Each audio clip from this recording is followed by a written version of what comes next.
As we move towards 10 billion people in 2050, we're going to need as many food producers as we can.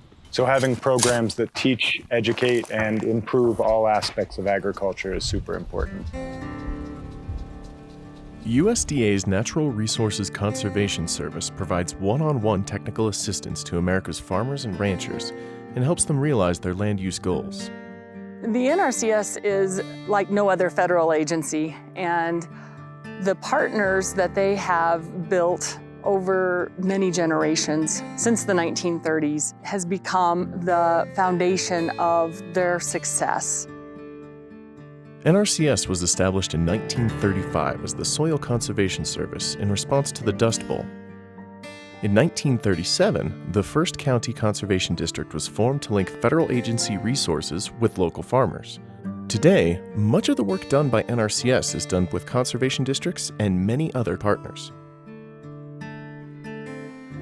We have focused on conservation issues and problems like blowing soil, water quantity, water quality, plant diversity on ranches, and things like that. And it occurred to us a few years ago that all of those things are kind of driven by the health of the soil. And this was something that, of course, NRCS was created for.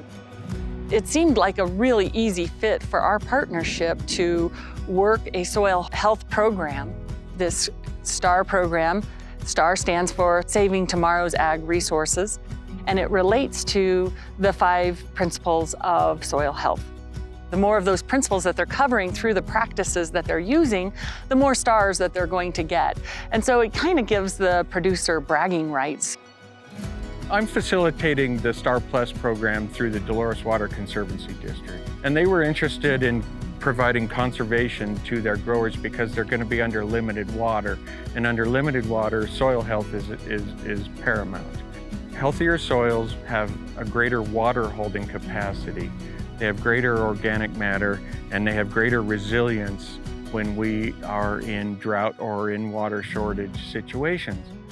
As a soil guy, I wanted to be involved with helping these growers out here that have made their livelihood for multi-generations doing this with these terrific soils. I wanted to help them think about their soil in a different light rather than just what the yield is. The STAR Plus program is simply technical assistance and some financial assistance there to help reduce some of the risk associated with changing practices and doing more practices like cover crops or no-till or livestock integration and things like that. And all of it is voluntary. It would not be possible without a large group of collaborators that are coming together to make this work. And today we have about $5 million that we're putting out on the ground through the help of these partners of conservation districts and through these grower groups. And it's a win for the producer, it's a win for society. That is what NRCS is about. Colorado really is a leading state when it comes to land and water conservation efforts. Various groups and federal partners like NRCS have come together to really invest in natural resource protection. When I think about how our society grapples with climate change and builds climate resilience, especially here in the West, I think one of the key things is maintaining flexibility, not fragmenting our landscapes to the point where neither water nor wildlife nor people have options. Conserving land using conservation easements really keeps the land available and open. NRCS has been a great partner. We've utilized the agricultural conservation easement program significantly over our organization's history. Just since 2015, we've used $20 million of federal funds to protect approximately 20,000 acres across the state. The Agricultural Conservation Easement Program has been an invaluable tool in conserving farms and ranches across Colorado to remain in viable agriculture in perpetuity. In 2021, NRCS invested $15.2 million, protecting over 66,000 acres of Colorado's prime agricultural working lands. With opportunities to protect farms and ranches near urban centers, we will further enhance food security within our communities. Urban farming is a really interesting way to grow vegetables and fruits.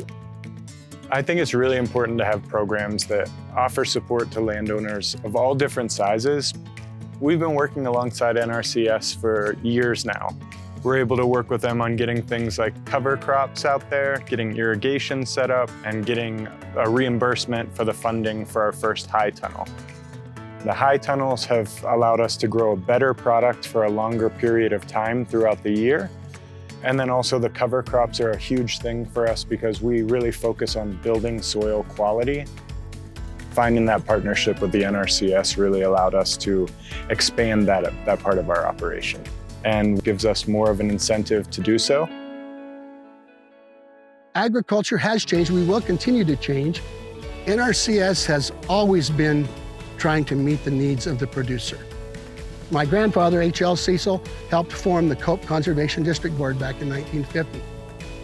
In the 1960s, my father, Ed Cecil, became a member of that board. He served for 50 years. During that time, we started doing soil testing, with facilitation from the NRCS tech people on what to do. If you need a dam in the mountains, NRCS can help you. If you need a terrace out on the eastern plains, NRCS can help you. So we have evolved with NRCS through the years to try to meet all the needs of agriculture. We are adaptable. The challenges are there, but it is rewarding.